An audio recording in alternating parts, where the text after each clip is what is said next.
오늘 같이 보실 말씀은 누가복음 18장 20절로 23절 말씀입니다. 한 절씩 교독하겠습니다. 내가 계명을 안 하니 간음하지 말라, 살인하지 말라, 도둑질하지 말라, 거짓 증언하지 말라, 내 부모를 공경하라 하였느니라. 여짜오되 이것은 내가 어려서부터 다 지켰나이다. 예수께서 이 말을 들으시고 이르시되 내가 아직도 한 가지 부족한 것이 있으니 내게 있는 것을 다 팔아 가난한 자들에게 나눠줘라. 그리하면 하늘에서 내게 보화가 있으리라. 그리고 와서 나를 따르라 하시니 그 사람이 큰 부자이므로 이 말씀을 듣고 심히 근심하더라. 어떤 사람이 오리를 키워보려고 오리알과 오리를 부화할 수 있는 부화기를 샀습니다. 부화가 안 되는 것들이 있다고 해서 넉넉하게 10개의 알을 부화를 시켰는데 의외로 9개나 부화가 되었습니다. 이 사람은 한 3개 내지 5개 정도가 부화가 되어서 3마리나 5마리 정도 키울 계획이었는데 너무 많이 오리가 태어난 것입니다. 근데 문제는 이 사람이 생각할 때는 오리가 태어나면 가장 먼저 본 사람을 부모로 생각하고 그 사람을 따라다니고 그 사람을 따른다라고 했는데 오리가 너무 많이 태어나서 그런지 사람을 전혀 따르지 않는 것입니다. 어미가 있으면 아기 오리들이 엄마를 따라서 가기도 하고 엄마가 먹으면 같이 먹기도 하고 이렇게 해서 배우는데 이 오리들이 너무 많으니까 그런 것들이 형성이 되지 않고 그 무리 중에 누군가 뭔가를 하면 그것을 그냥 따라서 하는 것입니다. 누가 이쪽으로 가면 그쪽으로 뚜루루 가고 누가 물을 먹으면 다 같이 물을 먹고 이렇게 되는 것입니다. 그래서 이 사람이 굉장히 실망을 하고 오리들이 막 자기 마음대로 이렇게 지내는 것입니다. 그런데 오리뿐만 아니라 대부분의 동물에서 그런 경향이 있는 것 같습니다. 양도 소도 다 다른 동료를 따라서 이렇게 가는 것입니다. 또 새들도 한 마리가 날아가면 같이 또 날아가는 것입니다. 옆에 있는 동료를 따라서 별 생각 없이 동료를 따라서 움직이고 따라서 사는 것입니다. 그 대표적인 동물이 레밍이라고 할 수 있습니다. 이 레밍은 쥐의 일종인데 나그네 쥐라고도 불립니다. 이 레밍은 북유럽과 북아프리카에서 주로 서식을 합니다. 그런데 이 레밍이 유명한 것은 주기적으로 이 레밍이 절벽에서 뛰어내려서 집단 자살을 하는 것입니다. 그래서 레밍 효과라는 그런 단어도 생겼습니다. 아무 생각 없이 맹목적으로 남을 따라서 행동을 하는 것, 그것을 레밍 효과라고 말합니다. 데이비드 허친스가 레밍 딜레마라는 그런 소설을 썼는데 여기 나오는 주인공 에미가 이런 말을 합니다. 다른 친구에게 왜 우리는 절벽에서 뛰어내리는 거지? 라고 말을 하니까 그 친구가 무슨 말이야? 왜냐니? 우리는 레밍이야. 그건 우리가 당연히 해야 되는 일이라고 라고 말하는 것입니다. 그래서 다시 이 주인공이 그런데 뛰어내리고 난 다음에는 어떻게 되는 건데? 라고 말합니다.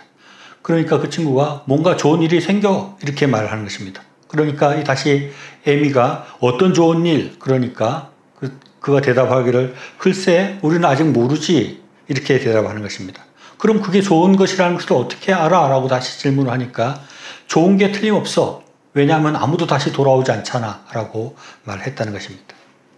이것이 우리의 사람의 모습일 수 있습니다. 우리 사람들도 이렇게 아무 생각 없이 다른 사람 하는 대로 따라서 살아가는 그런 경향들이 있는 것입니다. 우리 유행이라는 것이 있는데 남자들의 넥타이가 어느 때는 넓어졌다가 또 어느 때는 점점 좁아지는 것이 유행을 합니다. 또 검은 옷이 유행할 때 보면 지하철 같은 데 타보면 대부분 사람들이 검은 옷을 입고 있는 것을 보게 되는 것입니다.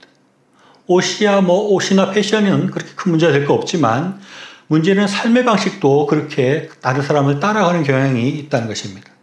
아주 어릴 때부터 학원을 다녀서 공부를 열심히 해서 좋은 대학을 가고 또 좋은 직장에 취직하는 것을 목표로 삼고 또 그래서 돈을 많이 버는 것을 목표로 삼고 모두 다 그런 길로 같이 달려가고 있는 것입니다. 우리가 인생을 그렇게 살면 되는 것일까요? 좀 더 좋은 직장을 구해서 좀 더 많은 돈을 벌고 또 더 많은 것들을 누리고 살면 되는 것일까요? 대부분의 사람들이 그런 생각을 가지고 또 그쪽 방향으로 나아가고 있으니 그 중에 조금 더 앞서서 나아간다면 기분도 좋아지고 내가 좀 잘 살고 있다는 생각도 들 수 있을 것입니다.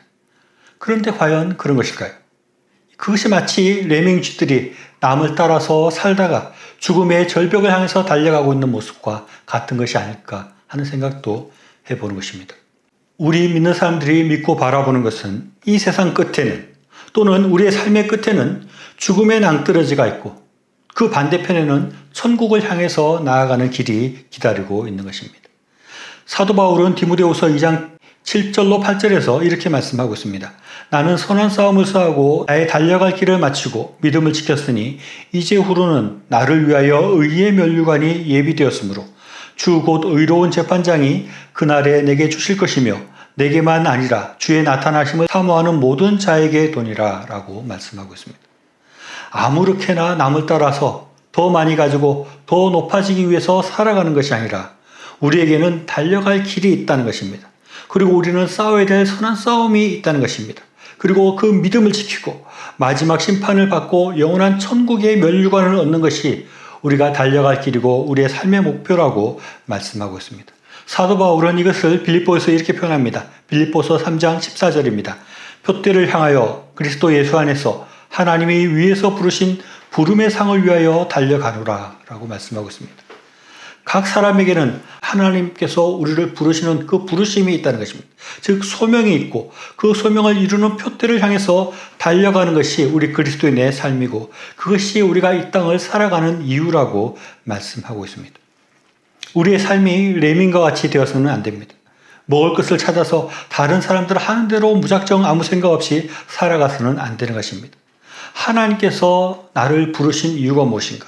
하나님께서 나에게 하라고 하는 소명이 무엇인가? 하나님께서 나의 삶 가운데 기대하고 있는 것이 무엇인가를 깊이 생각하고 그 소명을 이루기 위해서 살아가는 그런 사람이 되어야 하는 것입니다. 오늘 읽은 본문에는 어떤 사람이 예수님을 찾아옵니다. 그는 관리라고도 하고 또 부자 청년이라고도 합니다. 아마 이 사람은 당시 사회에서 비교적 부유하고 또 관리니까 직업도 좋고 또 젊고 장래가 촉망되는 그런 사람이었을 것이라고 생각됩니다. 그런데 이 사람이 예수님께 나와서 오늘 읽은 누가복음 18장 18절에 선한 선생님이여 내가 무엇을 하여야 영생을 얻으리까? 라고 묻는 것입니다. 이 사람은 최소한 이 세상을 단순히 내가 더 많은 것을 가지고 더 높아지고 하는 것을 위해서 사는 사람은 아니었습니다. 예수님께 나와서 내가 어떻게 해야 더 부자가 되겠습니까? 내가 어떻게 해서 더 즐거워지겠습니까? 라고 묻지 않고 어떻게 해야 영생을 얻느냐 하는 것을 물었기 때문입니다. 그런데 이 사람에 대한 예수님의 반응이 아주 흥미롭습니다. 예수님은 이 사람에게 10계명의 내용을 먼저 말합니다. 간음하지 말라, 살인하지 말라, 도둑질하지 말라, 거짓 증언하지 말라, 내 부모를 공경하라 라고 말합니다. 그러자 이 사람이 나는 어릴 때부터 이 계명들을 다 지켰다고 말을 하는 것입니다. 그때 예수님은 22절에서 예수님께서 이 말씀을 들으시고 내게 아직도 한 가지 부족한 것이 있으니 내게 있는 것을 다 팔아 가난한 자들에게 나눠줘라. 그리하면 하늘에서 보화가 있으리라. 그리고 와서 나를 따르라 라고 말씀하십니다. 예수님은 이 사람이 부자인데 그의 가진 것들을 가난한 자들에게 나누어주고 예수님을 쫓아오라고 말씀하시고 그렇게 하면 하늘에 보화가 있다고 말하고 그렇게 하면 영생을 얻을 수 있다고 말씀하시는 것입니다. 흥미로운 것은 예수님께서 왜 처음부터 너의 재물을 가난한 자들에게 나를 나눠주고 나를 쫓아라라고 말씀하지 않으셨냐 하는 것입니다. 예수님은 먼저 가장 기본적인 10계명의 계명들을 지키고 영생을 얻는 법에 대해서 먼저 말씀을 하는 것입니다. 그런데 이 청년이 거기에 만족하지 않고 그것을 뛰어넘어서 영생을 얻는 것에 대해서 물으니까 예수님은 가진 것을 가난한 자들에게 나눠주고 나를 쫓아라. 그래야만 영생을 얻는다라고 말씀하셨습니다. 그런데 한 가지 생각해 볼 것은 만약에 이 청년이 예수님께서 먼저 처음에 말씀하신 10계명 계명을 지켜라고 말씀하셨을 때 네 알겠습니다 하고 그냥 돌아갔다면 어떻게 되었을까요? 당시 대부분의 사람들은 계명을 지킴으로 구원을 얻고 영생을 얻는다고 생각을 했을 것입니다. 그런데 이 시점이 아주 묘합니다. 이 청년이 와서 예수님께 물어봤을 때는 예수님께서 이미 이 땅에 온 그런 시점이었기 때문에 구약의 시대라고도 할 수 있고 신약의 시대라고도 할 수 있습니다. 구약과 신약이 겹쳐 있는 상태라고 할 수 있습니다. 또 좀 엄밀하게 생각해 보면 예수님께서 십자가에서 죽으셔서 우리를 구원하시기 전이기 때문에 구약식으로도 구원을 얻을 수 있을 거라고도 생각할 수 있습니다. 그에 대해서는 정확하게 말을 할 수 없고 정확하게 알 수는 없는데 한 가지 우리가 생각할 수 있는 것은 예수님께서는 이 문제를 심화시키고 이 문제를 부각시켰다 하는 것입니다. 예수님은 십계명을 지키라고 말한 이후에 그것으로는 부족하고 가진 것을 나누어 주고 나를 따라야 구원을 얻는다는 말씀을 하셨습니다. 그리고 이어지는 말씀에서 부자 청년이 예수님의 말씀대로 가난한 자들에게 나눠주고 예수님을 따르지 않게 되자 부자가 하나님 나라에 들어가는 것이 낙타가 바늘기로 들어가는 것보다 어렵다라는 말씀을 하십니다. 그래서 이 말씀을 보면 이 부자 청년은 천국에 못 갔을 것이라고 추측을 하기도 합니다. 이 부자 청년이 끝까지 천국에 못 가는 사람이 되었는지 천국에 가지 못했는지는 알 수 없지만 예수님의 말씀은 분명합니다. 우리가 구원을 얻고 하나님 나라에 들어가기 위해서는 우리의 가진 것을 버리고 예수님을 쫓아야 한다는 것입니다. 특히 우리 신약 시대를 살아가고 있는 우리에게는 이 말씀이 의심의 여지 없이 분명하게 하신 말씀이라고 할 수 있습니다. 그렇다면 우리는 모든 사람들은 모든 재산들을 다 나누어 줘야지 구원을 얻는가? 꼭 그렇게 생각할 필요는 없습니다. 그 정도로 나의 것을 버리고 예수님을 쫓아서 살아야 된다 하는 것입니다. 그것은 앞에서 말한 빌립보서 3장 14절에 나오는 표대를 향하여 그리스도 예수 안에서 하나님이 위에서 부르신 부름의 상을 위하여 달려가는 삶을 말하는 것입니다. 그리고 디모데후서 2장 7절에서 선한 싸움을 싸우고 나의 달려갈 길을 마치고 믿음을 지키는 삶을 의미한다고 할 수 있습니다. 예수님께 질문을 했던 이 부자 청년은 나름 엄청나게 진지하고 심각하게 이 영생의 문제를 생각하고 예수님을 찾아와서 물었다고 볼 수 있습니다. 마가복음 10장 10절에는 똑같은 말씀을 하고 있는데 이렇게 기록하고 있습니다. 예수께서 길에 나아가실새 한 사람이 달려와서 꿇어앉아 묻자오되 선생님이여 내가 무엇을 하여야 영생을 얻으리까? 라고 말하는 것입니다. 이 사람이 건성으로 한번 물어보거나 예수님을 테스트해보기 위해서 물어본 그런 것이 아니라 이 사람은 달려와서 무릎을 꿇고 예수님께 물어보는 것입니다. 어떻게 해야지 내가 인생을 잘 사는 것인가? 어떻게 해야지 내가 영생을 얻는 것인가 하는 것을 고민하고 예수님께 나와서 물어보는 것입니다. 이 사람에게는 어떻게 해야지 영생을 얻는 것인가 하는 것이 중요한 문제이고 아주 영생을 얻고 싶은 그런 간절한 소망이 있었으나 그러나 예수님께서 그 가진 것을 나눠주고 예수님을 따라오라라고 말씀했을 때 이 말씀을 듣지 못하고 이 말씀을 포기하고 마는 것입니다. 이 부자 청년은 세상 사람처럼 이 세상을 쫓아서 더 부유해지고 세상적으로 더 잘 사는 것을 넘어서 참된 영생의 길을 구했습니다. 그리고 그런 계명도 잘 지키고 신앙생활도 잘했습니다. 그러나 예수님을 쫓아가는 데서는 부족했다는 것입니다. 예수님을 쫓기 위해서 자기 것을 포기하는 것에서는 부족했다는 것입니다. 저는 이 부자 청년의 모습을 보면서 한국 기독교인들의 모습과 비슷하다는 생각을 합니다. 현대 한국 기독교인들은 대부분 평균적으로 아주 부유하다고 할 수 있습니다. 세계적으로 볼 때 아직도 아무것도 못 가지고 살아가고 당장 내일 먹을 것이 없이 살아가는 사람들도 굉장히 많이 있는 것입니다. 그런 것에 비해서 한국에 있는 사람들은 자체가 굉장히 부유하다고 할 수 있고 한국 기독교인들은 이미 많은 것들을 가지고 살아간다고 할 수 있습니다. 그래서 부유하다고 할 수 있는 것입니다. 또 이 부자 청년들처럼 어릴 때부터 신앙생활을 하는 사람들도 굉장히 많습니다. 그래서 교회를 다니며 성경을 읽고 기도도 합니다.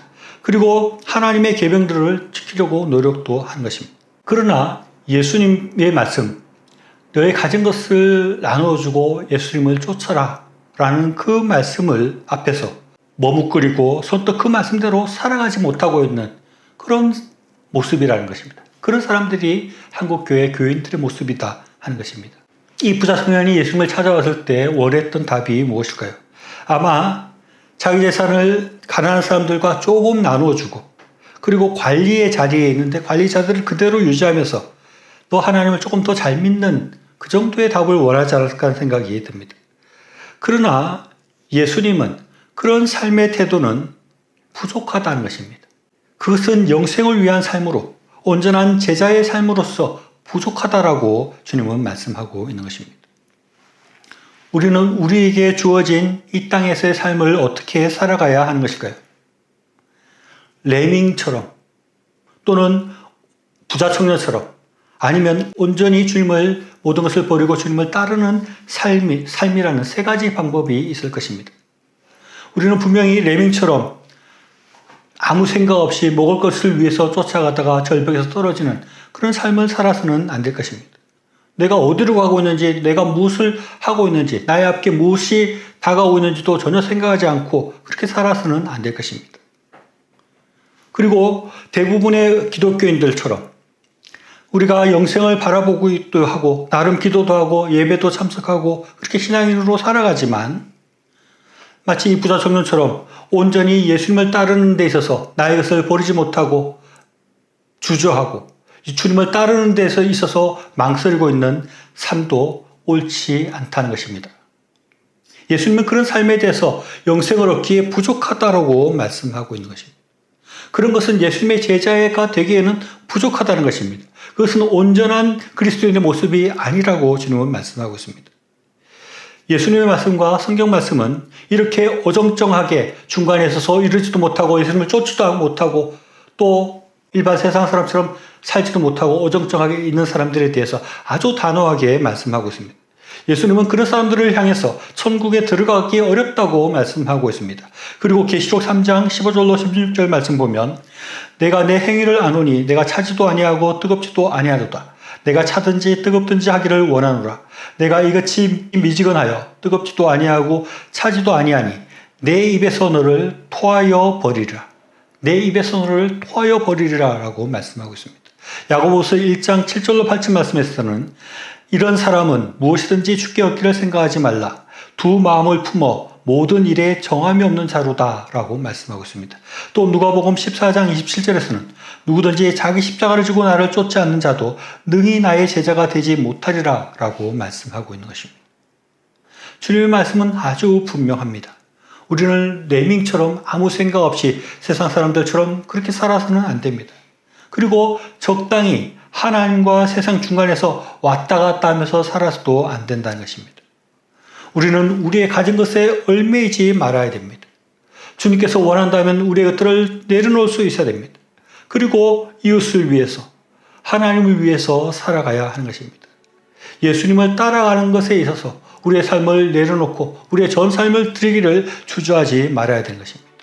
그렇게 할 때 우리가 영생을 얻게 되고 우리가 온전한 주님의 제자가 되고 하나님 앞에 온전히 드려지는 삶이 되어서 우리에게 천국이 보장되는 것입니다. 더 깊은 신앙의 세계로 나아가야 됩니다. 더 온전히 주님을 쫓아가야 합니다. 그럴 때 더 큰 하나님의 은혜가 우리에게 있습니다. 더 큰 하나님의 복이 우리에게 있습니다. 그럴 때 더 큰 천국의 복이 우리에게 있는 것입니다. 더 크고 놀라운 하나님의 은혜의 자리로 나아가서 더 큰 복을 받아 누리는 저와 여러분의 삶이 되시기를 바랍니다.